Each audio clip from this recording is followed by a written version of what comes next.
দেখো, আমরা এর পরের টপিক ছদ্ম এক আণবিক বিক্রিয়া বা ছদ্ম প্রথম ক্রম বিক্রিয়া, এই টপিকটি শুরু করতেছি। অর্থাৎ pseudo unimolecular reaction or pseudo first order reaction.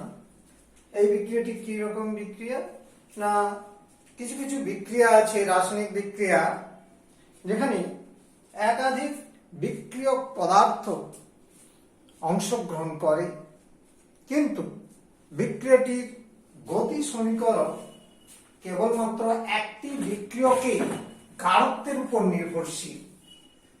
তার মানে এই ধরনের বিক্রিয়াগুলোকে বলছি আমরা pseudo unimolecular or pseudo first order reaction, অর্থাৎ ছদ্ম এক আণবিক বিক্রিয়া বা ছদ্ম প্রথম ক্রম বিক্রিয়া। তার মানে যে সমস্ত বিক্রিয়ায় একাধিক বিক্রিয়ক পদার্থ অংশগ্রহণ করলেও বিক্রিয়ার হার কেবলমাত্র একটি বিক্রিয়কের গাঢ়ত্ব দ্বারা নির্বাচিত হয়, গাঢ়ত্বের উপর নির্ভর করে, এবং ওই বিক্রিয়কের সাপেক্ষে এই বিক্রিয়াটিকে বলা হয়, এই ধরনের বিক্রিয়াকে বলা হয় ছদ্ম এক আণবিক বা ছদ্ম প্রথম ক্রমিক বিক্রিয়া। কেমন? তাহলে উদাহরণ দিলে আরো ভালো বুঝতে পারবে। যেমন ধরো, আমরা অ্যাসিড মাধ্যমে সুক্রোজের আদ্র বিশ্লেষণ বিক্রিয়াটি পর্যালোচনা করলে বুঝতে পারবে। দেখো, সুক্রোজ অ্যাসিড মাধ্যমে আমার আদ্র বিশ্লিষ্ট হয়ে গ্লুকোজ এবং ফ্রুক্টোজ তৈরি হয়। এই যে রাসায়নিক বিক্রিয়াতে সমীকরণে আমরা দেখাচ্ছি যে 1 মোল সুক্রোজ আদ্র বিশ্লিষ্ট হয়ে 1 মোল গ্লুকোজ ও 1 মোল ফ্রুক্টোজ তৈরি হয়। এই রাসায়নিক বিক্রিয়ায় অ্যাসিডটা অনুঘটক রূপে কাজ করে, অর্থাৎ এই আদ্র বিশ্লেষণ বিক্রিয়ায়, সুক্রোজের আদ্র বিশ্লেষণ বিক্রিয়ায় অ্যাসিড অনুঘটক রূপে ক্রিয়া করে, কাজে এটার দ্বারা বিক্রিয়ার হার সমীকরণ সূচিত হবে না।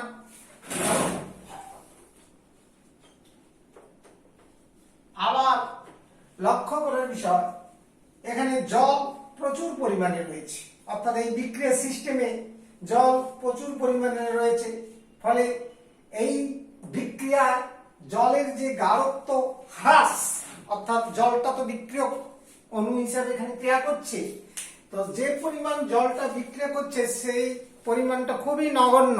তার মানে জলের গাঢ়ত্ব হ্রাস খুবই নগণ্য হয় সুক্রোজের সাপেক্ষে। সেই জন্য জলের গাঢ়ত্ব দ্বারা এখানে বিক্রিয়ার হারটা নির্বাচিত হবে না, কারণ জলের গাঢ়ত্বের উপর বিক্রিয়ার গতিবেগ নির্ভরশীল নয়। তাহলে দেখো, এখানে জল প্রচুর থাকায় এই বিক্রিয়ায় জলে গাঢ়ত্ব হ্রাস খুবই নগণ্য, মানে খুব সামান্য হয়। তাই বিক্রিয়ার হার জলের গাঢ়ত্বের উপর নির্ভর করে না, জলের গাঢ়ত্বের উপর নির্ভর করে না। হার ইহা কেবল সুক্রোজের গাঢ়ত্বের উপর নির্ভর করে, অর্থাৎ C12H22O11 এর দ্বারাই নির্বাচিত হবে বিক্রিয়ার হার সমীকরণ। তার মানে ইহা কেবল সুক্রোজ C12H22O11 এর গাঢ়ত্বের উপর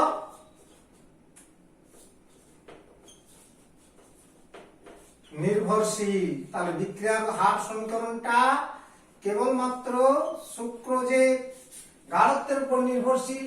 আমরা যে সমীকরণটা লিখেছিলাম সেটা ছিল এইরকম, C6H12O6, কেমন? এটা ছিল গ্লুকোজ, আর ফ্রুক্টোজটাও C6H12O6। তাহলে অতএব এখানে হার, বিক্রিয়ার হার ইজিক্যাল টু হার ধ্রুবক ইন্টু C12H22O11, অর্থাৎ সুক্রোজের মোলার গাঢ়ত্বের এক ঘাতের উপর নির্ভরশীল। সুতরাং বিক্রিয়াটির ক্রম কত হচ্ছে? 1। বিক্রিয়াটির ক্রম সমান 1, তারপরে প্রথম ক্রমিক বিক্রিয়া। আবার আণবিকতাও 1 ধরে নেওয়া হয় এই বিক্রিয়াটির ক্ষেত্রে, যেহেতু গতি সমীকরণে আমরা এখানে যে বিক্রিয়কের মোলার গাঢ়ত্বের ঘাতটা 1 দেখছি। তাহলে দেখো এই রাসায়নিক বিক্রিয়ায় একাধিক বিক্রিয়ক রয়েছে, কিন্তু বিক্রিয়ার হার সমীকরণটা কেবলমাত্র একটি বিক্রিয়কের গাঢ়ত্ব দ্বারা নির্বাচিত হয়েছে, অর্থাৎ গাঢ়ত্ব দ্বারা প্রকাশ করা হয়েছে। সেই জন্য এই বিক্রিয়াটি একটি ছদ্ম এক আণবিক বা ছদ্ম প্রথম ক্রমিক বিক্রিয়া নামে পরিচিত। আরেকটি উদাহরণ দিচ্ছি, second example. Ethyl acetate ester CH3COO2H5 জলীয় দ্রবণে আর্দ্র বিশ্লিষ্ট হয়ে অ্যাসিড মাধ্যমে কি কি তৈরি হবে? না, acetic acid CH3COOH, acetic acid aqueous plus ethyl alcohol C2H5OH, এটাও অ্যাকুয়াস জলীয় দ্রবণে। তাহলে ইথাইল অ্যাসিটেট এস্টার এখানে আর্দ্র বিশ্লিষ্ট হচ্ছে, হয়ে গিয়ে একটা এস্টারের আর্দ্র বিশ্লেষণ অ্যাসিড মাধ্যমে। ঠিক আগের মতোই বলবো, এখানে অনুঘটক রূপে কাজ করে H+, অনুঘটক রূপে ক্রিয়া করে, অনুঘটক রূপে ক্রিয়া করে, কাজে গতিবেগ এর দ্বারা নির্বাচিত হবে না, নির্ভর করবে না। আবার জলের গাঢ়ত্ব হ্রাস খুবই সামান্য, অর্থাৎ খুব নগণ্য হয়। তাহলে দেখো এই বিক্রিয়ায়, এই আর্দ্র বিশ্লেষণ বিক্রিয়ায় আমার দুটো পদার্থ রয়েছে। এখানে একটা অ্যাসিড যেটা অনুঘটক, আর জল, প্রচুর পরিমাণে জল থাকে বিক্রিয়া সিস্টেমে। তার ফলে বিক্রিয়ায় যেটুকু জলের খরচ হয় সেটা খুবই নগণ্য, তাই জলের গাঢ়ত্ব হ্রাস এখানে খুবই নগণ্য হয়। কেমন? তাহলে এই দুটো কথা মাথায় রেখে তাহলে বিক্রিয়ার হার, অতএব বিক্রিয়াটির হার সমীকরণ ইজিক্যাল টু হার ধ্রুবক আর হচ্ছে ইথাইল অ্যাসিটেট এস্টারের মোলার গাঢ়ত্ব ঘাত হচ্ছে 1। তাহলে অতএব বিক্রিয়াটির ক্রম কত? 1। তাহলে দেখো একাধিক বিক্রিয়ক পদার্থ অংশগ্রহণ করেছে, কিন্তু হার সমীকরণে একটি বিক্রিয়ক দ্বারা প্রকাশ করা হয়েছে, তাই এটা একটা ছদ্ম এক ক্রমিক বিক্রিয়া। সুতরাং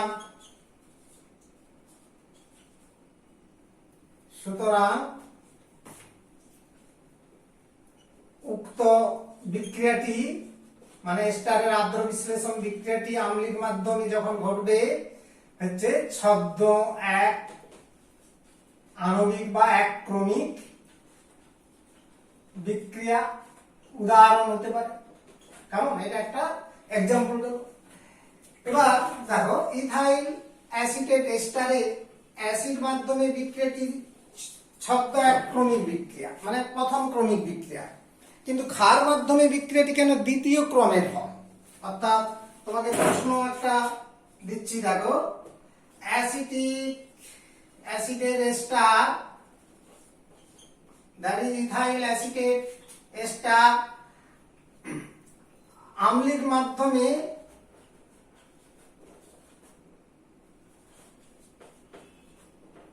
আর্দ্র বিশ্লিষ্ট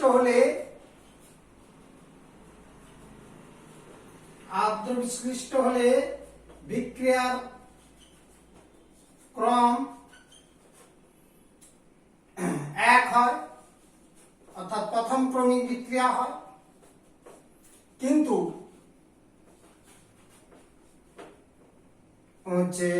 উক্ত স্টার ওই স্টারকে কস্টিক সোডা বা কোনো ক্ষার মাধ্যমে আর্দ্র বিশ্লেষণ করলে তখন বিক্রিয়াটি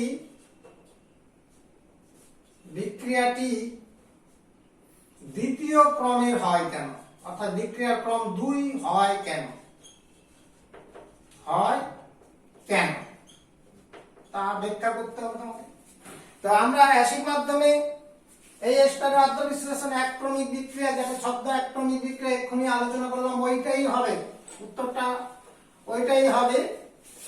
মানে ethyl acetate ester CH3COO C2H5 aqueous system, এটা 5। আর জল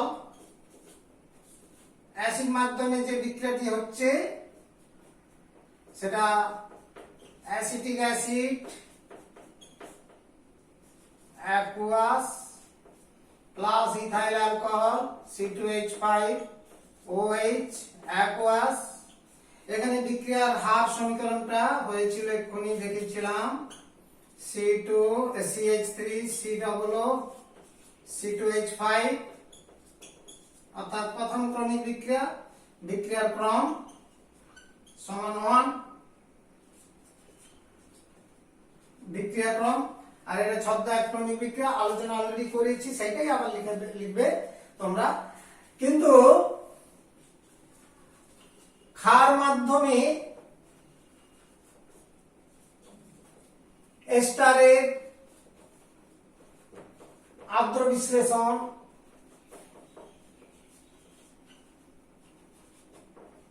বিক্রিয়াটি হলো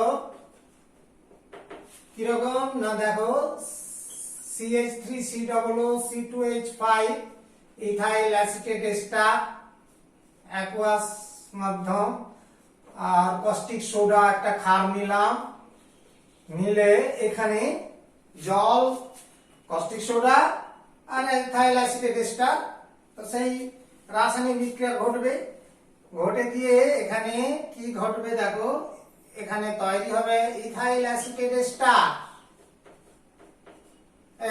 সোডিয়াম অ্যাসিটেট লবণ আর ইথাইল অ্যালকোহল।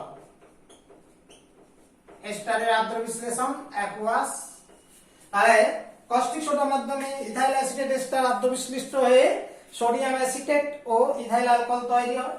এখানে দেখো ক্ষার কিন্তু সামান্য পরিমাণ থাকে, কাজেই এখানে ক্ষারের গাঢ়ত্বের উপর নির্ভর করে বিক্রিয়ার হার। ক্ষারের গাঢ়ত্বের উপরও নির্ভর করে এবং ইথাইল অ্যাসিটেট এস্টারের উপরও নির্ভর করে। তার মানে এখানে বিক্রিয়ার হার সমীকরণটি দুটো বিক্রিয়ক পদার্থ থাকবে। তার মানে এখানে হার সমীকরণটি দুটো বিক্রিয়ক পদার্থ দ্বারা নির্দেশিত হবে। তার মানে এই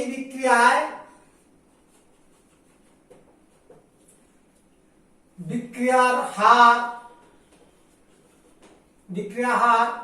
হচ্ছে এস্টার, এখানে এস্টার বলতে ইথাইল অ্যাসিটেট এস্টার ও কস্টিক সোডা দ্রবণের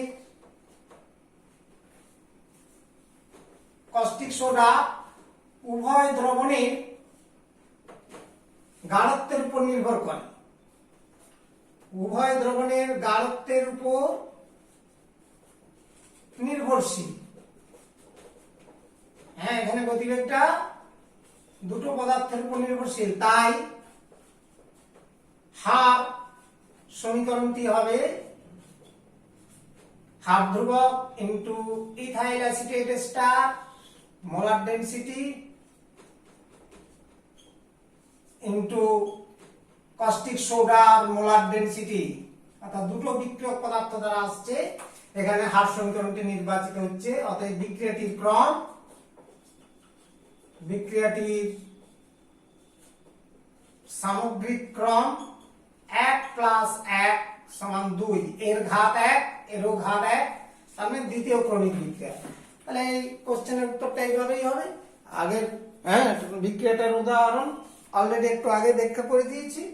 অ্যাসিড মাধ্যমে যখন বিক্রিয়াটা হচ্ছে, যখন ক্ষার মাধ্যমে বিক্রিয়াটা হচ্ছে, তখন তার ব্যাখ্যাটা এইটুকুই হবে। বাস, ওকে, ঠিক আছে। তাহলে এই হলো আমরা সিউডো ইউনিমলিকুলার রিঅ্যাকশন এবং তার প্রবলেম সম্পর্কেও আলোচনা করলাম। নেক্সট হচ্ছে, দেখো আমাদের পরের টপিক আসছি আমরা বিক্রিয়া হারের তত্ত্ব, অর্থাৎ theory of rate of A reaction. Theory of the rate of A reaction, তার মানে বিক্রিয়া হারের কতগুলো সূত্র রয়েছে, দুটি সূত্র। বিক্রিয়া হারের তত্ত্ব, মতবাদ কিছু রয়েছে।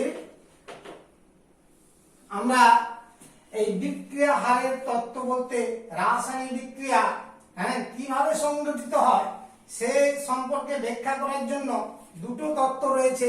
একটি হচ্ছে সংঘর্ষ তত্ত্ব, আরেকটি রয়েছে তোমার সন্ধিগত অবস্থার তত্ত্ব।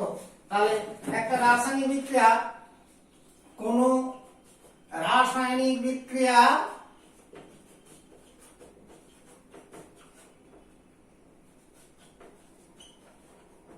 কিভাবে সংগঠিত হয়, কিভাবে ঘটে থাকে, সে সম্পর্কে ব্যাখ্যা বা জানার জন্য, ব্যাখ্যা করার জন্য কিংবা জানার জন্য দুটি তত্ত্বের উপর নির্ভর করতে হয়। অর্থাৎ একটা রাসায়নিক বিক্রিয়া কিভাবে ঘটেছে সে সম্পর্কে ব্যাখ্যা করার জন্য দুটি থিওরি, দুটি তত্ত্ব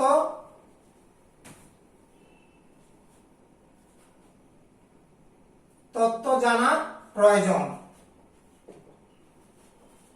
অর্থাৎ দুটো তত্ত্ব বা থিওরি রয়েছে, যথা নাম্বার 1 একে রয়েছে যাকে বলে সংঘর্ষ তত্ত্ব, কলিশন থিওরি, সংঘর্ষ তত্ত্ব। আরেকটা রয়েছে সন্ধিগত অবস্থার তত্ত্ব, সন্ধিগত, দ্যাট ইজ ট্রানজিশন স্টেট, সন্ধিগত অবস্থা তত্ত্ব। এটা হচ্ছে ট্রানজিশন স্টেট থিওরি, আর এটা হচ্ছে কলিশন থিওরি। এই দুটো তত্ত্ব রয়েছে। ফার্স্ট হচ্ছে আমরা কলিশন থিওরি বা সংঘর্ষ তত্ত্ব এই সম্পর্কে আলোচনা করছি। রাসায়নিক বিক্রিয়া ঘটতে গেলে বিক্রিয়ক কণাগুলো বা অণুগুলো গতিশীল হতে হবে, এবং সেই গতিশীল বিক্রিয়ক অণু বা কণাগুলো তোমার পরস্পর ধাক্কা পেতে হবে, তাদের মধ্যে পরস্পর একটা ধাক্কা অর্থাৎ সংঘর্ষ ঘটতে হবে। এবার সেই সংঘর্ষ ঘটলে কি হবে না, তাদের পুরাতন যে রাসায়নিক বন্ধনগুলো রয়েছে, যেমন হাইড্রোজেন অণু আর ক্লোরিন অণুর মধ্যে বিক্রিয়া ঘটাবে। হাইড্রোজেন অণুর মধ্যে এইচ বন্ধন রয়েছে, হাইড্রোজেন অণুর মধ্যে একটা সমযোজী বন্ধন রয়েছে, ক্লোরিন অণুর মধ্যে একটা বন্ধন রয়েছে। এই দুটো বন্ধন ভাঙা দরকার। এই ভাঙার জন্য কি হতে হবে না, এই অণুর সাথে এই অণুর একটা মুখোমুখি সংঘর্ষ হতে হবে। সেই সংঘর্ষ হলে তবে ওই বন্ধনটা বিভাজিত হয়, এবং বন্ধন বিভাজিত হলে যে একটা অন্তর্বর্তী অবস্থা তৈরি হবে যেটাকে বলা হয় ট্রানজিশন স্টেট, যেখানে যে এই বন্ধন বিভাজন এবং নতুন বন্ধন সৃষ্টির একটা প্রক্রিয়া শুরু হবে, এবং তারপর দ্বিতীয় ধাপে বিক্রিয়ার জাত পদার্থ তৈরি হওয়ার সময় নতুন বন্ধন সৃষ্টি হয়। এইভাবে রাসায়নিক বিক্রিয়াগুলো ঘটে। তাহলে প্রথম বিক্রিয়াটা ঘটতে গেলে এই বন্ধনগুলো ভাঙতে হবে, আর এই বন্ধনগুলো বিভাজনের জন্য সংঘর্ষ হওয়া প্রয়োজন। এবার অণুগুলো যখন একটা বিক্রিয়া সিস্টেমে বিক্রিয়ক অণুগুলি পরস্পরের মধ্যে সংঘর্ষে লিপ্ত যেমন হয়, সংঘর্ষ লিপ্ত হলেই সব সংঘর্ষ বন্ধন বিভাজন ঘটিয়ে বিক্রিয়া ঘটাতে সক্ষম হয় না। কিছু সংঘর্ষ রয়েছে সেগুলো অকার্যকরী, অর্থাৎ বিক্রিয়া ঘটাতে সক্ষম নয়। আর কিছু সংঘর্ষ রয়েছে খুবই সামান্য ভগ্নাংশ পরিমাণ, মোট সংঘর্ষের ভগ্নাংশ অংশ সংঘর্ষ তারা এফেক্টিভ হয়, অর্থাৎ এই বন্ধনগুলো ভেঙে বিক্রিয়া ঘটাতে সক্ষম হয়, সেই কার্যকরী সংঘর্ষ সেগুলো বলা হয়। তাহলে কার্যকরী সংঘর্ষ হতে গেলে একটা ন্যূনতম শক্তির অধিকারী হতে হয় বিক্রিয়ক অণুগুলোকে। বিক্রিয়ক অণুগুলি যে শক্তির একটা চূড়ান্ত শক্তির মানে, একটা বিশেষ শক্তির মানে পৌঁছাতে পারে, সেই শক্তিটার নাম থ্রেশহোল্ড এনার্জি, অর্থাৎ সূচনা শক্তি। সূচনা শক্তির অধিকারী হলেই তবেই বিক্রিয়ক অণুগুলোর মধ্যে যে সংঘর্ষ ঘটে সেই সংঘর্ষ কার্যকরী সংঘর্ষ হবে। আর কার্যকরী সংঘর্ষ হলে তবেই সেই বিক্রিয়ক অণুগুলি বিক্রিয়া করে তারা বিক্রিয়াজাত পদার্থে পরিণত হতে পারে, নচেত হতে পারে না। এটাই হচ্ছে সংঘর্ষ তত্ত্বের বা কলিশন তত্ত্বের থিওরির মূল কথা বা বক্তব্য, যেটা আমরা এখন বোঝালাম যে সংঘর্ষ তত্ত্ব অনুসারে কোন রাসায়নিক বিক্রিয়া সংঘটিত হওয়ার জন্য বিক্রিয়ক অণুগুলির মধ্যে পারস্পরিক সংঘর্ষ একটা অতি প্রয়োজনীয় শর্ত। হ্যাঁ, যে সংঘর্ষ তত্ত্ব অনুসারে তথা এই সংঘর্ষ তত্ত্বের মূল বক্তব্য, সংঘর্ষ তত্ত্ব অনুসারে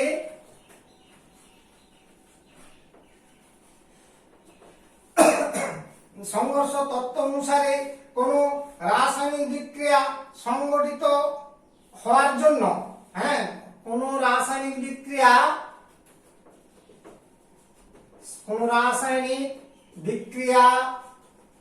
সংঘটিত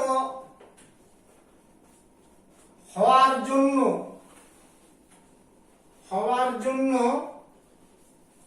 হচ্ছে বিক্রিয়ক অণুগুলির মধ্যে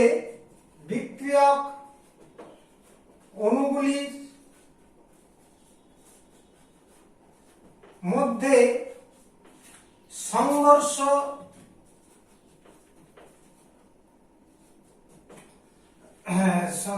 বিক্রিয়ক অণুগুলির মধ্যে পারস্পরিক একটা সংঘর্ষ, হ্যাঁ, মধ্যে পারস্পরিক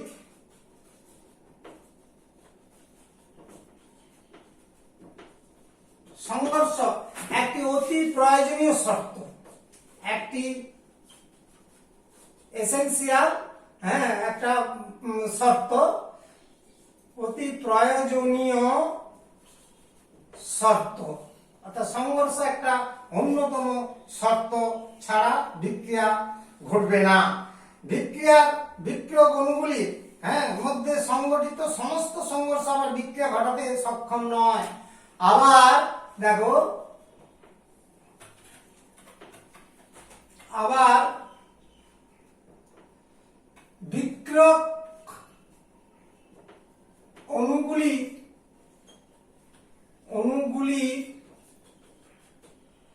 মধ্যকার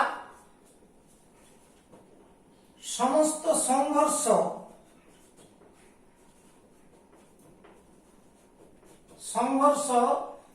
বিক্রিয়া ঘটাতে পারে না, মানে সক্ষম হয় না। সক্ষম বললে আরো সুন্দর শুনতে লাগবে, যে সব সংঘর্ষ বিক্রিয়া ঘটাতে সক্ষম হয় না। কেমন? কেবল মানে যাকে বলা হচ্ছে কার্যকরী সংঘর্ষ ঘটাতে হবে, অর্থাৎ কি হচ্ছে না, এর জন্য সংঘর্ষের একটি বিশেষ মাত্রা থাকার প্রয়োজন আছে। এর জন্য সংঘর্ষে একটি বিশেষ শক্তির প্রয়োজন আছে, একটি মাত্রা, সংঘর্ষের একটি বিশেষ মাত্রার প্রয়োজন হয়। হ্যাঁ, বিশেষ মাত্রার প্রয়োজন হয়, অর্থাৎ প্রতিটি সংঘর্ষ বিক্রিয়া ঘটাতে পারে না। এর থেকে আমরা কি ধারলাম, যে প্রত্যেকটা সংঘর্ষ, প্রতিটি সংঘর্ষ বিক্রিয়া ঘটাতে সক্ষম নয়, বিক্রিয়া ঘটাতে পারে না। হ্যাঁ, বিক্রিয়া ঘটাতে পারে না। তাহলে কোনগুলো বিক্রিয়া ঘটাতে পারে? কেবল কার্যকরী সংঘর্ষগুলি, কেবল মাত্র কার্যকরী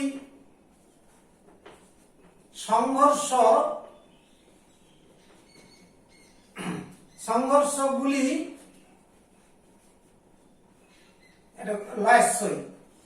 গুলি বিক্রিয়া ঘটাতে পারে, বিক্রিয়া ঘটাতে পারে।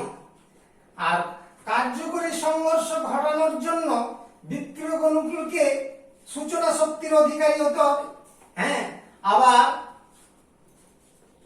কার্যকরী, কারা কার্যকরী সংঘর্ষ করবে? বিক্রিয়ক অণুগুলি। সেই বিক্রিয়ক অণুগুলি কার্যকরী সংঘর্ষ ঘটানোর জন্য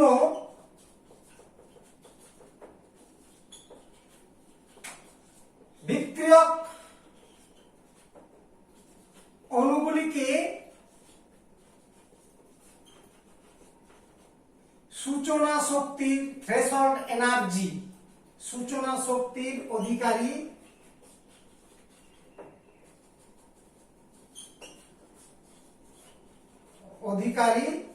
হতে হবে।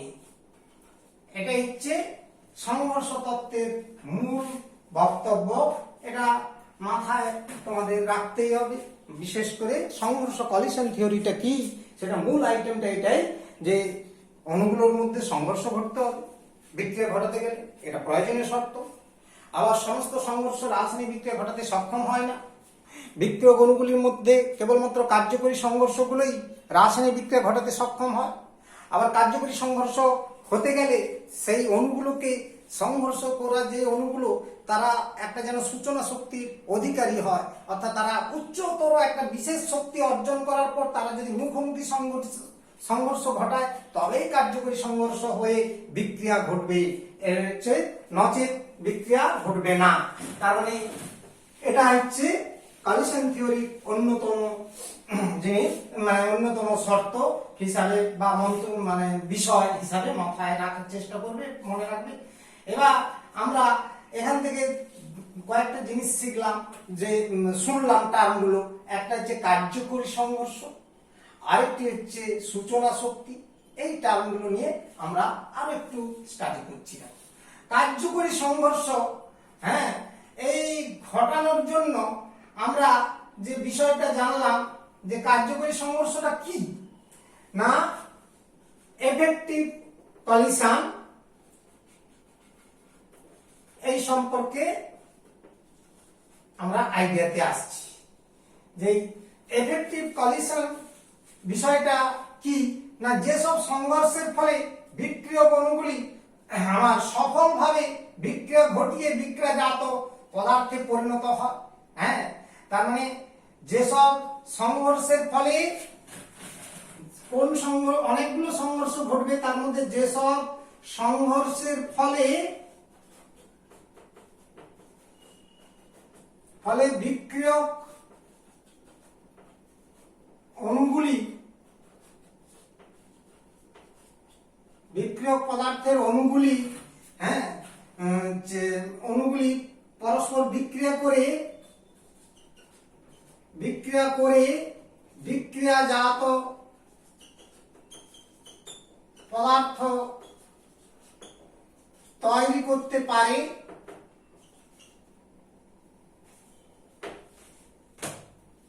বিক্রিয়াজাত পদার্থ তৈরি করতে সক্ষম হয় পারে, সেই সংঘর্ষগুলোকে, অর্থাৎ তাদের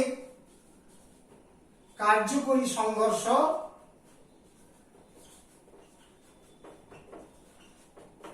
বলা হয়। তাহলে কার্যকরী সংঘর্ষ বলতে কি বোঝাচ্ছে না, সেই সংঘর্ষগুলোকে কার্যকরী বলবো, যেগুলো অর্জন করলে যে সংঘর্ষগুলো ঘটায় এমন অণুগুলো তারা বিক্রিয়া করে, হ্যাঁ, তারা রাসায়নিক বিক্রিয়াজাত পদার্থে রূপান্তরিত হতে পারে, এমন ধরনের সংঘর্ষগুলোকে বলছি আমরা কার্যকরী সংঘর্ষ। এবার কার্যকরী সংঘর্ষ ঘটাতে গেলে বিক্রিয়ক অণুগুলোকে দুটো বাধা অতিক্রম করতে হয়। হ্যাঁ, কার্যকরী সংঘর্ষ ঘটাতে গেলে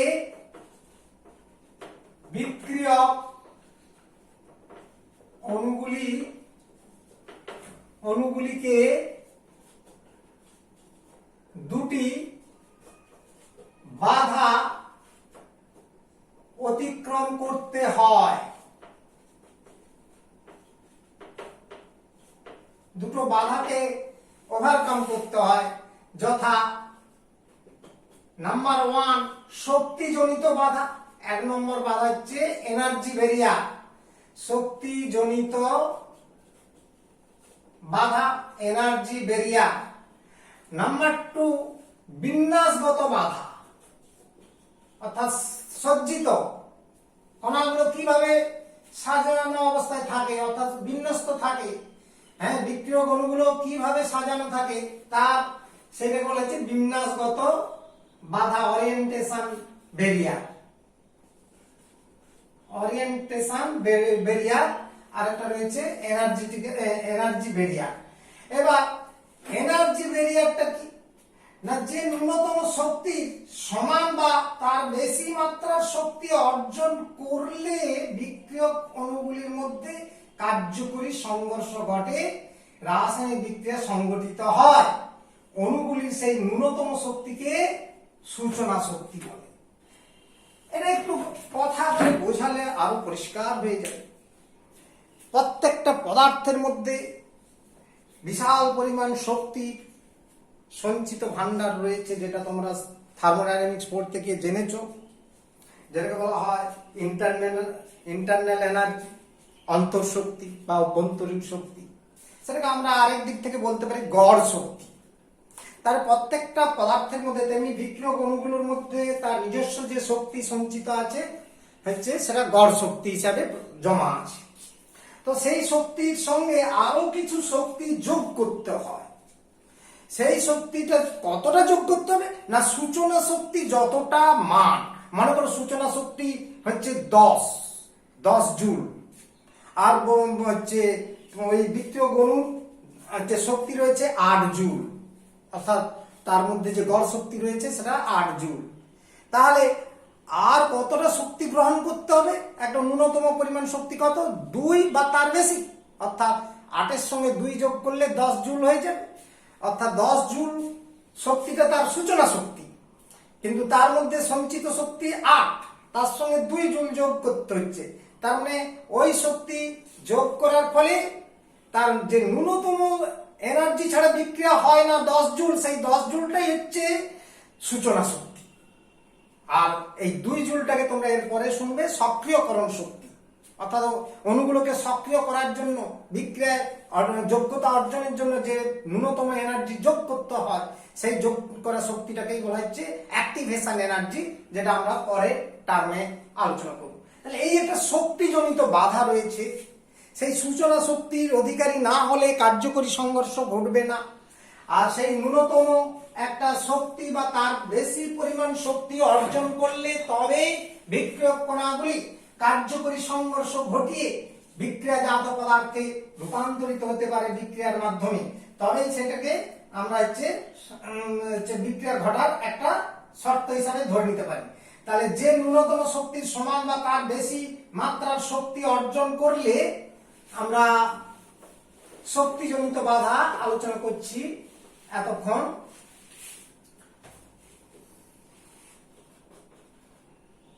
শক্তিজনিত বাধা অর্থাৎ এনার্জি ব্যারিয়ার। এখানে সূচনা শক্তির অধিকারের কথাটা বলা আছে যে ন্যূনতম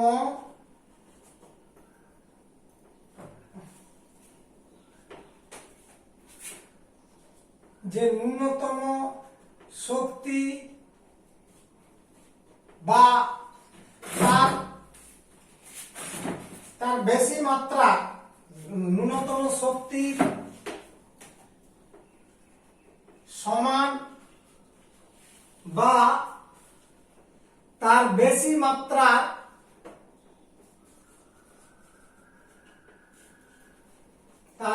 মাত্রার শক্তি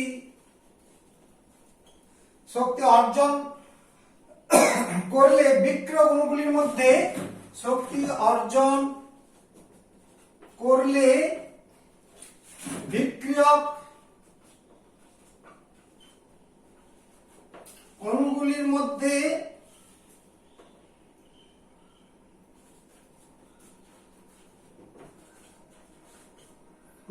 কার্যকরী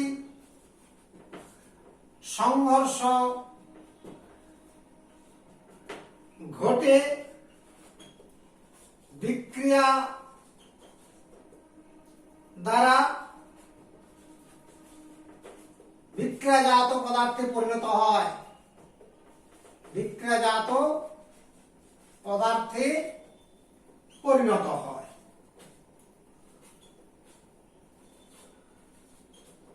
সেই ন্যূনতম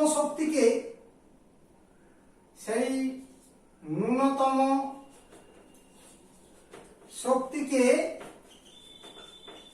সূচনা শক্তি বা থ্রেশহোল্ড এনার্জি বলা হয়।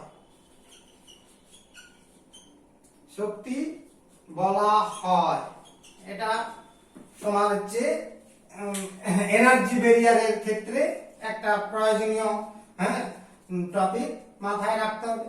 কিন্তু যেসব অণুগুলি সূচনা শক্তির থেকে কম এনার্জি যুক্ত থাকে সেগুলি কার্যকরী সংঘর্ষ ঘটায় না। আর এখানে বলছি কিন্তু যে সব বিক্রিয়ক অণুগুলি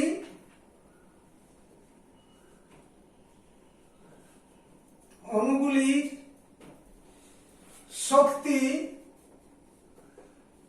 সূচনা শক্তি অপেক্ষা কম থাকে সেগুলি কার্যকরী সংঘর্ষ ঘটায় না। সেগুলি কার্যকরী সংঘর্ষ ঘটাতে পারে না।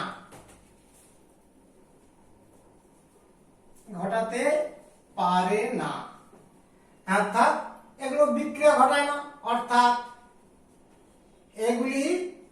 এই অণুগুলি বিক্রিয়া ঘটাতে পারে না, বিক্রিয়াজাত পদার্থে পরিণত হয় না, যেগুলো অকার্যকরী সংঘর্ষ বলে বলা যেতে পারে। তাহলে এটাই হচ্ছে শক্তিজনিত বাধা বিষয়। তার একটা বাধা অতিক্রম করতে হয়, সেটা হচ্ছে সূচনা শক্তির অধিকারী, অর্থাৎ ওটা একটা বিক্রিয়া ঘটানোর পক্ষে একটা বাধা। ওই বাধাটা অতিক্রম করতে পারলে বিক্রিয়ক কণাগুলো তবে গিয়ে বিক্রিয়া ঘটাতে পারে। এবার দ্বিতীয় একটি শর্ত ছিল, আরেকটা বাধা, বিন্যাসগত বাধা, ওরিয়েন্টেশন বাধা।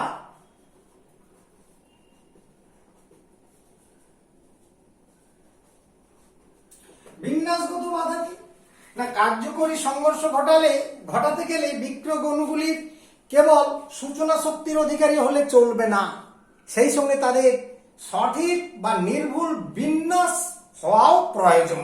তার মানে বিক্রিয়া সিস্টেমে তারা কিভাবে বিন্যস্ত আছে তার উপরেও অনেকটাই নির্ভর করছে তোমার হচ্ছে এই রাসায়নিক বিক্রিয়ার কার্যকরী সংঘর্ষ ঘটবে কিনা। অর্থাৎ এইটাও একটা বিষয় হিসাবে মাথায় রাখতে হবে। তাহলে আমরা কি বলছি যে সূচনা শক্তি বা তার বেশি শক্তির অধিকারী বিক্রিয়ক অণুগুলির মধ্যে সূচনা শক্তি বা তার বেশি শক্তির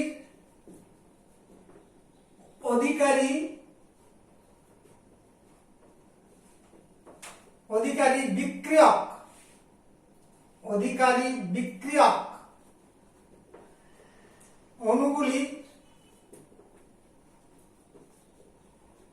অণুগুলির মধ্যে কার্যকরী সংঘর্ষ ঘটাতে গেলে অণুগুলিকে সঠিকভাবে বা নির্ভুলভাবে বিন্যস্ত হতে হবে, তবে গিয়ে কার্যকরী সংঘর্ষ ঘটবে।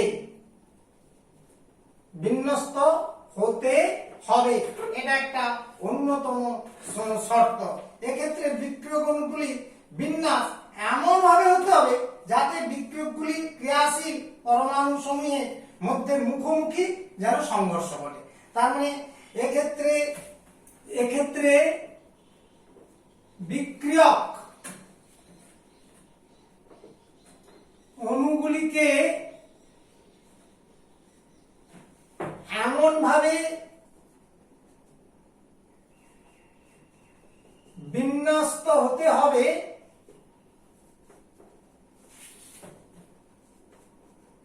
যেন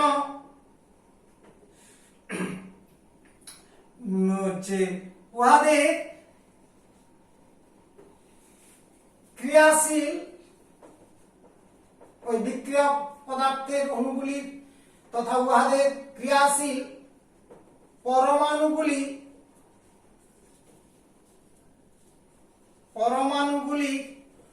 মধ্যে মুখোমুখি অর্থাৎ ডাইরেক্ট সংঘর্ষ ঘটে, মুখোমুখি সংঘর্ষ ঘটে থাকে, মানে ডাইরেক্ট সংঘর্ষ ঘটে, তবে গিয়ে এই হচ্ছে কার্যকরী সংঘর্ষ হতে পারে, না হলে কিন্তু কার্যকরী সংঘর্ষ হতে পারে না। যেমন এটাকে একটু একটা উদাহরণ বা এক্সাম্পল হিসাবে যদি ব্যাখ্যা করি তাহলে আরো পরিষ্কার ধারণা হয়ে যাবে। যে এক্ষেত্রে ধরো একটা বিক্রিয়া, যেমন ধরো একটি বিক্রিয়া X2 প্লাস Y2 এই রাসায়নিক বিক্রিয়া করে টুয়াইস XY পদার্থ তৈরি হলো, এটা একটা রাসায়নিক বিক্রিয়া ধরে নাও। এবার নির্ভুল বিন্যাস অর্থাৎ সঠিক বিন্যাসটা কেমন হতে পারে এবং সেক্ষেত্রে বিক্রিয়াটা কেমন ভাবে হওয়া সম্ভব আছে। ধরো X2 দুটো পরমাণু, এই একটা X পরমাণু আর একটা X পরমাণু এইভাবে রয়েছে, এর সাথে Y2 অণু দুটো পরমাণু, এই Y পরমাণু আর একটা Y পরমাণু, অর্থাৎ এটা হচ্ছে X2 আর এটা হচ্ছে Y2। এরা এইভাবে বিন্যস্ত আছে, অর্থাৎ এর দিকে যাচ্ছে ও ওর দিকে যাচ্ছে, অর্থাৎ এইভাবে এরা ডাইরেক্ট সরাসরি মুখোমুখি সংঘর্ষ ঘটছে। কিরকম না, কার্যকরী সংঘর্ষ এক্ষেত্রে ঘটবে, অর্থাৎ এই রকম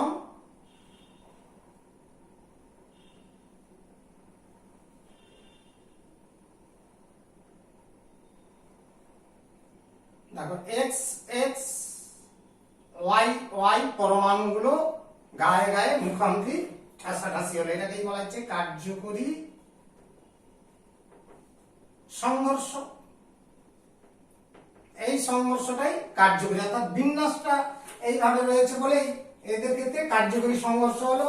এবং এই কার্যকরী সংঘর্ষের ফলে বিক্রিয়াটা ঘটবে, ঘটে গিয়ে যে পদার্থগুলো তৈরি হবে তোমার হচ্ছে বিক্রিয়াজাত পদার্থ কি হবে না, XY এই একটা পদার্থ হলো, আর একটা পদার্থ হলো XY, অর্থাৎ এখানে XY পদার্থ যে দুটো তৈরি হয়েছে 2XY এভাবে তৈরি হবে। তাহলে এটাই হচ্ছে বিক্রিয়াজাত পদার্থ। হ্যাঁ, এগুলো হচ্ছে বিক্রিয়াজাত পাওয়া যাবে। তার মানে এটা হচ্ছে নির্ভুল বিন্যাস এবং সংঘর্ষটা কার্যকরী হয়েছে। তারপরে দেখো, এরপর যদি বিন্যাসটা নির্ভুল না থাকে, দ্যাট ইজ আমরা সেকেন্ড ক্ষেত্রে বলছি হচ্ছে ভুল বিন্যাস, অর্থাৎ যাকে হচ্ছে সঠিক বিন্যাস নেই। যদি ভুল বিন্যস্ত থাকে তখন কিরকম ঘটবে না, তখন হচ্ছে কার্যকরী সংঘর্ষ হবে না। যেমন ধরো এই X2 অণুটার দুটো পরমাণু X পরমাণু that is X2 R Y2 টা ঠিক এইভাবে রয়েছে, অর্থাৎ Y2 অণুর দুটো পরমাণু দেখো প্যারালাল বলছি পরস্পর, হ্যাঁ একই সরলরেখায় রয়েছে। তার মানে এই অণুটার সঙ্গে এই পরমাণুটার সঙ্গে এই পরমাণুটার সংঘর্ষ ঘটবে, কিন্তু এই দুটো পরমাণু দূরে থেকে গেল। তার মানে দেখো অকার্যকরী সংঘর্ষ কিরকম না, এই অণুটা X2 অণুটা Y2 অণুর সংঘর্ষে যখন লিপ্ত হবে, যখন এরা লিপ্ত হবে X X Y Y অর্থাৎ X2 Y2 অণু এরকমই সংঘর্ষ হইতে হবে। এটার ক্ষেত্রে হচ্ছে অকার্যকরী সংঘর্ষ। তার মানে এখানে বিক্রিয়া ঘটবে না, অর্থাৎ যেমন ছিল তেমনি পড়ে থাকবে। X X যুক্ত Y সংঘর্ষের পরে এবং আগে একই রয়েছে, হ্যাঁ X2 যেমন ছিল X2 রয়েছে, Y2 কে Y2 রয়ে গেছে। তার মানে বিকৃত অবস্থা রয়েছে, তার মানে বিক্রিয়া করলো না, কারণ বিন্যাসটা ঠিক মতো না থাকার জন্য হ্যাঁ পরমাণুগুলোর মুখোমুখি সংঘর্ষ সবগুলোর ঘটলো না, হ্যাঁ অকার্যকরী সংঘর্ষ হলো, যার ফলে বিক্রিয়া ঘটলো না। এরকম ক্ষেত্রে বিষয় একটা হতে পারে। আরো একটা এটার ভুল বিন্যাসের এটা একটা যেমন একটা দেখালাম, আরো একটা বিন্যাস দেখাচ্ছি দেখো, সেটাও ভুল বিন্যাস। যে এই একটা অণু ধরো এই রকমের অণুটা আছে, যে অণুগুলো X X এই পরমাণু দুটো এইভাবে রয়েছে, তার মানে এটা এই দিকে গতিশীল আছে। আরেকটা অণু Y2 অণু দ্যাট ইজ Y Y এটাও এই দিকে গতিশীল আছে, অর্থাৎ এইখানে এসে ওরা পরস্পর মুখোমুখি সংঘর্ষ হবে, হ্যাঁ পরস্পর এর মধ্যে ধাক্কা খাবে। তার মানে একটা সময় এসে ওরা কি করলো না এই রকম সংঘর্ষে লিপ্ত হলো। তার মানে এটা X X Y Y, তার মানে এটাও অকার্যকরী সংঘর্ষ। এই হচ্ছে অকার্যকরী সংঘর্ষ, তার ফলে বিক্রিয়া হবে না, অর্থাৎ X X যেমন ছিল তেমনি X2 আবার চলে এলো, আর Y2 টাও ঠিক তেমনি আবার বিচ্ছিন্ন হয়ে গেল Y Y, অর্থাৎ এটা যেমন ছিল তেমনি পড়ে আছে। এই দুটো পদার্থের মধ্যে হ্যাঁ সংঘর্ষ হলো, তার মানে এই যে বিক্রিয়াটা কখন ঘটতে পারে, আগে যে প্রথমটা দেখিয়েছিলাম নির্ভুল বিন্যাস, এই দুটোর ক্ষেত্রে ভুল বিন্যাস থাকার জন্য বিক্রিয়া ঘটলো না। তাহলে এগুলোই হচ্ছে মূল আইটেম হিসাবে মাথায় রাখতে হবে। নেক্সট দেখো সক্রিয়করণ শক্তি, অর্থাৎ আমরা এই যে সূচনা শক্তি পড়ছিলাম, যে শক্তিজনিত বাধা পড়তে গিয়ে আমরা দুটো জিনিস শিখলাম, যাকে বলা হচ্ছে একটা শক্তিজনিত বাধা আর শক্তিজনিত বাধা রাশিটা পড়েছিলাম, আর বিন্যাসগত বাধা। তার মধ্যে শক্তিজনিত বাধা পড়তে গিয়ে আমরা সূচনা শক্তি কথাটা জানলাম। এই সূচনা শক্তিটা কি করে হয় না, প্রত্যেকটা পদার্থের মধ্যে যে ইন্টারনাল এনার্জি অন্তঃশক্তি রয়েছে সেটা গড় শক্তি ভাবতে পারো, কারণ বিভিন্ন প্রকার শক্তির সমষ্টি তার গড় মান, তাহলে সেটাকে বলা হচ্ছে কি গড় শক্তি, এভারেজ এনার্জি, পদার্থের নিজস্ব বিক্রিয়কগুলির নিজস্ব শক্তি। তার সাথে বার থেকে কিছু শক্তি যুক্ত করা হয়, অর্থাৎ পরিবেশ থেকে যে শক্তিটা নেয় সেটাকে বলা হয় সক্রিয়করণ শক্তি।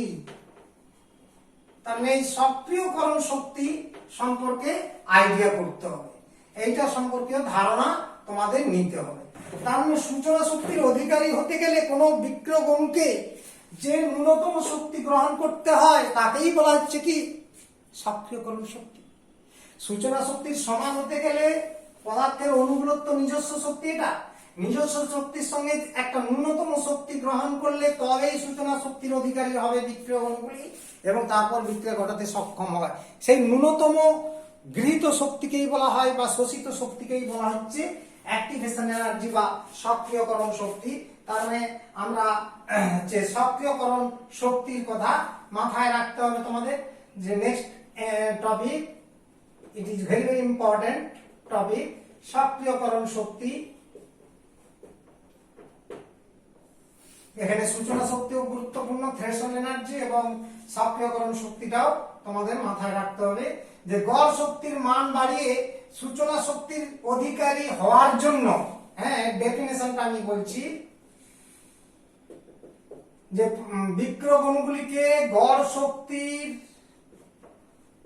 মান বাড়িয়ে বৃদ্ধি করে, গড় শক্তির মান বাড়িয়ে বা বৃদ্ধি করে সূচনা শক্তির যে অধিকারী হওয়ার জন্য বা সমান হওয়ার জন্য বলতে পারো, সূচনা শক্তির অধিকারী হওয়ার জন্য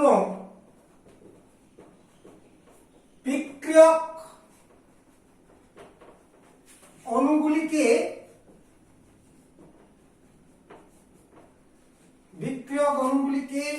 যে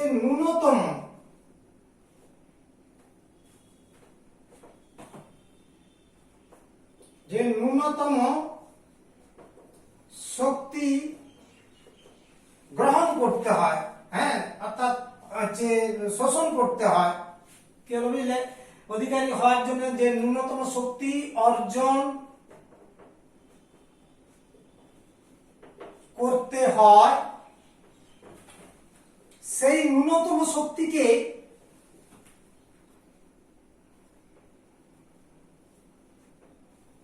ন্যূনতম প্রয়োজনীয় শক্তিকে সক্রিয়করণ শক্তি বলা হয়। অ্যাক্টিভেশন এনার্জি বলা হয়। শক্তির একক যা, সক্রিয়করণ শক্তির এককগুলো সিজিএস একক এবং এসআই একক একই রকম আসবে, তোমরা জানো। জুল এককে প্রকাশ করা হয়, এসআই এককে, কেন সেক্ষেত্রেও সক্রিয়করণ শক্তির জুল আসতে পারে, হ্যাঁ এটা বিষয়টা মাথায় রাখবে। এরপর দেখো আমরা এই সক্রিয়করণ শক্তি সম্পর্কীয় ধারণা যেটা করলাম, এবার এটাকে আমরা একটা লেখচিত্র দিয়ে প্রকাশ করতে পারি, হ্যাঁ লেখচিত্র দিয়েও এইটাকে ব্যাখ্যা করতে পারি। কিভাবে সক্রিয়করণ শক্তি, সূচনা শক্তি এবং যাকে বলা হচ্ছে তাদের অগ্রগতি সম্পর্কে, বিক্রিয়ার অগ্রগতির সঙ্গে, অর্থাৎ হচ্ছে সূচনা শক্তি বা শুধু শক্তি বলছি কারণ দু প্রকার শক্তি এখানে আলোচনা করতেছি আমরা, একটা সূচনা শক্তি আর একটা হচ্ছে সক্রিয়করণ শক্তি। তাকে এক কথায় বলছি শক্তি। শক্তি বনাম বিক্রিয়ার অগ্রগতি, progress of reaction, progression of A reaction, বিক্রিয়ার অগ্রগতি লেখচিত্র আঁকলে পরিষ্কার ধারণা হয়ে যাবে। এবার দেখো কোটি, ভুজ মানে এক্স অক্ষ, ওয়াই অক্ষ, এটাকে শক্তি দিয়ে ব্যাখ্যা করবে। এখানে কিন্তু জায়গাটা শর্ট হয়ে যাবে, একটু বড় করে লিখছি।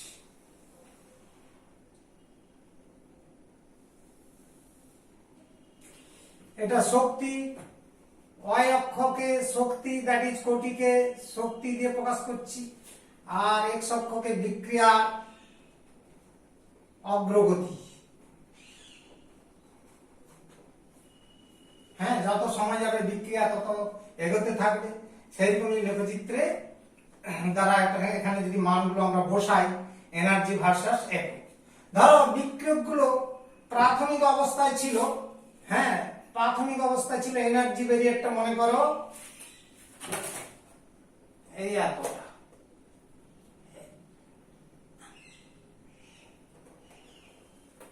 আর একটু উঁচু করে দিচ্ছি, ধরো এইরকমই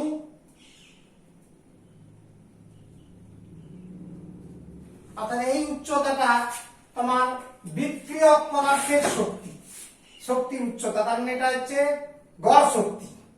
গড় শক্তির মানটা মনে করো E1।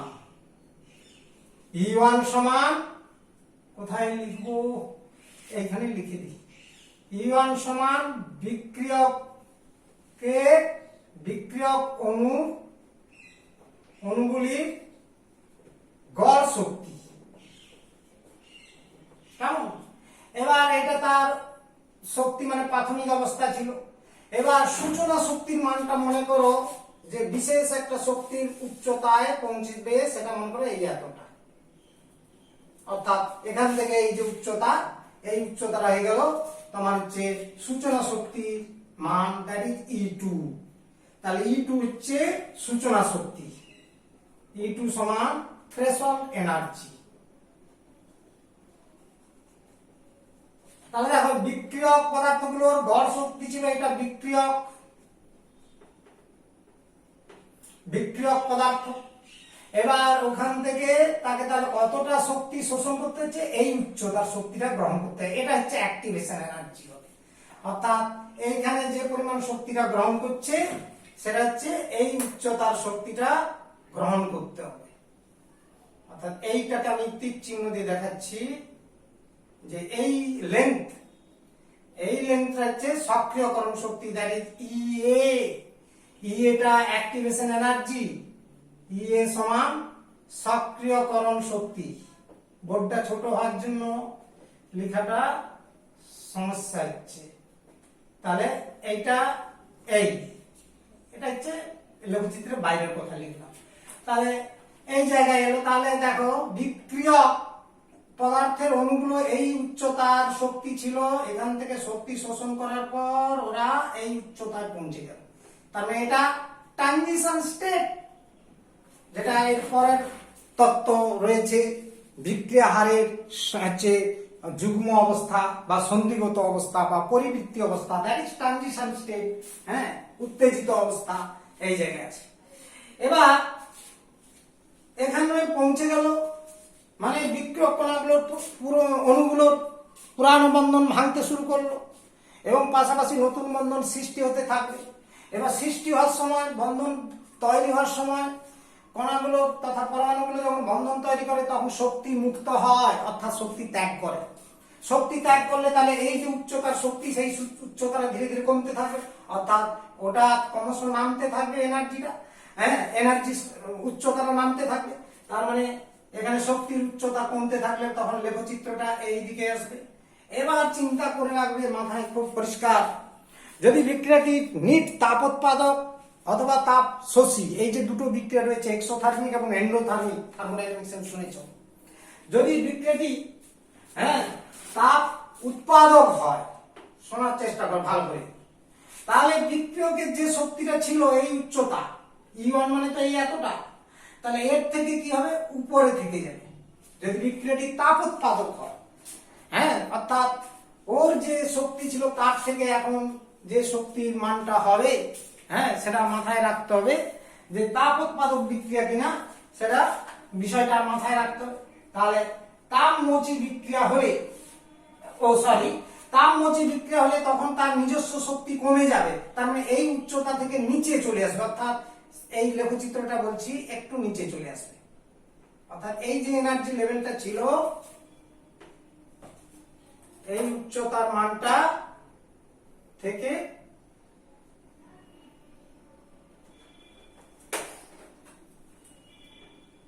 তখন এই রকমই জায়গায় মনে করো বিক্রিয়াজাত পদার্থের এনার্জি উচ্চতাটা এইটা। অর্থাৎ এই উচ্চতাটা আমি যে এখানে প্যারালাল একটা সরলরেখা টানছি, এক্স অক্ষের সমান্তরাল সরলরেখা টানছি,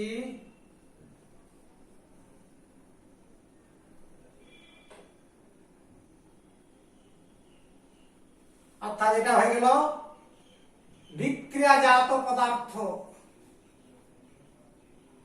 বিক্রিয়াজাত পদার্থ তার শক্তিটা কত হচ্ছে, এই উচ্চতার মানটা, দ্যাট ইজ E3।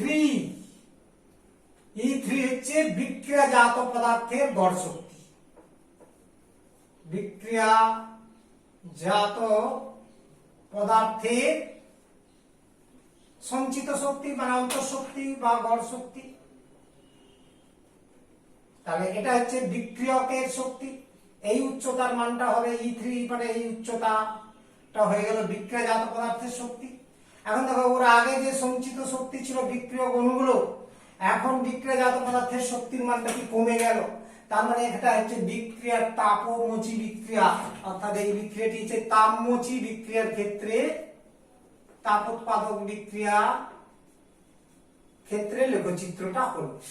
তাহলে এই আমাদের লেখচিত্রের ধারণাটা মাথায় রাখতে হবে। তাহলে এনথালপির পরিবর্তনটা কি হবে না, এই উচ্চতাটা হবে এনথালপির পরিবর্তন, দ্যাট ইজ ডেল এইচ। এই ডেল এইচ এর মানটা কত আসবে না, ডেল এইচ এর মানটা হচ্ছে E3 মাইনাস E1। দেখো E3 মাইনাস E1, তার মানে কি বিক্রিয়াজাত পদার্থের চূড়ান্ত অবস্থার এনার্জি মাইনাস প্রাথমিক অবস্থার এনার্জি। এটা দেখো লক্ষ্য করলে দেখবে এটা উচ্চতা কম, E3 টা ছোট মান, E1 টা বড় মান, তার মানে এই বিয়োগফলটা কি আসবে নেগেটিভ, ঋণাত্মক। তাপোৎপাদক বিক্রিয়ায় এনথালপির পরিবর্তন নেগেটিভ হয়, স্বাভাবিকভাবে এটা লেখচিত্রের সাহায্যে আমরা ব্যাখ্যা করতে পারি খুব সুন্দরভাবে। আর এই অ্যাক্টিভেশন এনার্জির মানটা কত হচ্ছে E, এখানে দেখো ক্যালকুলেশন করে দেখাচ্ছি, এটা শক্তি বলে মনে মাথায় রাখবে, ওটা শক্তি লেখা ছিল। তাহলে দেখো এখানে EA ফর অ্যাক্টিভেশন এনার্জির মানটা কত হচ্ছে না, E2 মানে এই উচ্চতা টোটাল এই এতটা, এইটা থেকে কোনটা বিয়োগ করতে হবে E1, that is E2 minus E1, মানে কি হচ্ছে না সূচনা শক্তি থেকে কিটা বিয়োগ করতে হচ্ছে, বিক্রিয়ক পদার্থের গড় শক্তি বিয়োগ করতে হচ্ছে, দ্যাট ইজ অ্যাক্টিভেশন এনার্জি, যেটা আমরা অলরেডি শুরুতে আলোচনা করেছিলাম যে সক্রিয়করণ শক্তি সমান আমার হচ্ছে সূচনা শক্তি মাইনাস হচ্ছে গড় শক্তি বিক্রিয়ক পদার্থের শক্তি, এটা হচ্ছে বিয়োগ করলে পাওয়া যাবে। আর একটা জিনিস, কতটা এখানে শক্তি মুক্ত করলো, অর্থাৎ উত্তেজিত অবস্থার পর বিক্রিয়াজাত পদার্থগুলো যেখানে নামলো সেই শক্তির মানটা কতটা উচ্চতা পাওয়া যাবে, এই এনার্জিটা পাওয়া যাচ্ছে, এই লেন্থের শক্তিটা পাওয়া যাচ্ছে, বর্জিত শক্তির মানটা এই এতটা। হ্যাঁ, এটা মনে করো ডেল্টা ই,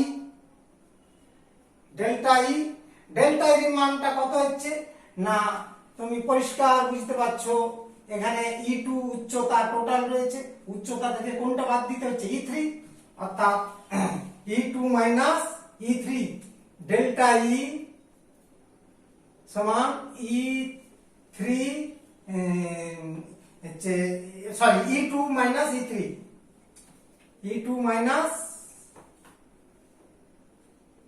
E3, তাই তো দাঁড়াচ্ছে। হ্যাঁ, E3 বিয়োগ করতে হবে E2 থেকে, এটা হচ্ছে এখানকার লেখচিত্রের সাহায্যে আমরা সক্রিয়করণ শক্তিটাকেও ব্যাখ্যা করলাম, আর হচ্ছে এটা হচ্ছে সূচনা শক্তিটাও ব্যাখ্যা করলাম, এটা সূচনা শক্তি, এটা সক্রিয়করণ শক্তি, এটা এনথালপির পরিবর্তন, আর ওটা হচ্ছে উত্তেজিত অবস্থার পর বিক্রিয়াজাত পদার্থে উৎপন্ন হওয়ার সময় নির্গত শক্তি, অর্থাৎ বন্ধন সৃষ্টির কালে মুক্ত শক্তি। হ্যাঁ, এখানে বন্ধন তৈরির সময় বিক্রিয়াজাত পদার্থ যখন তৈরি হয় তখন নতুন বন্ধন তৈরি হয়, সেই নতুন বন্ধন তৈরির সময় মুক্ত শক্তির মানটা ডেল্টা ই, সেই ডেল্টা ইর মানটা কত হচ্ছে না E2 থেকে E3 বিয়োগ করতে হবে। তার মানে এটা কি বিক্রিয়কের বিক্রিয়াজাতের গড় শক্তিটা বিয়োগ হচ্ছে সূচনা শক্তি থেকে। হ্যাঁ, সূচনা শক্তি থেকে বিক্রিয়াজাতের গড় শক্তি বিয়োগ করে দিলে তাহলে হচ্ছে কি না বন্ধন সৃষ্টির জন্য যে পরিমাণ শক্তি মুক্ত হয় সেই পরিমাণ শক্তির মান জানা যাবে, যাকে বলা হচ্ছে বন্ধন শক্তির মান। কেমন, বিক্রিয়াজাত পদার্থের বন্ধন শক্তি। ওকে, আচ্ছা, নেক্সট হচ্ছে দেখো আরেকটা বিক্রিয়া রয়েছে, তোমরা জানো তাপ শোষী বিক্রিয়া। তাপ শোষী বিক্রিয়া যদি হতো, আর লেখচিত্র একই রকম হবে, শুধু একটা জায়গায় চেঞ্জ হবে না। তাপ শোষী বিক্রিয়ার ক্ষেত্রে হ্যাঁ তখন এই E3 এনার্জি লেভেলটা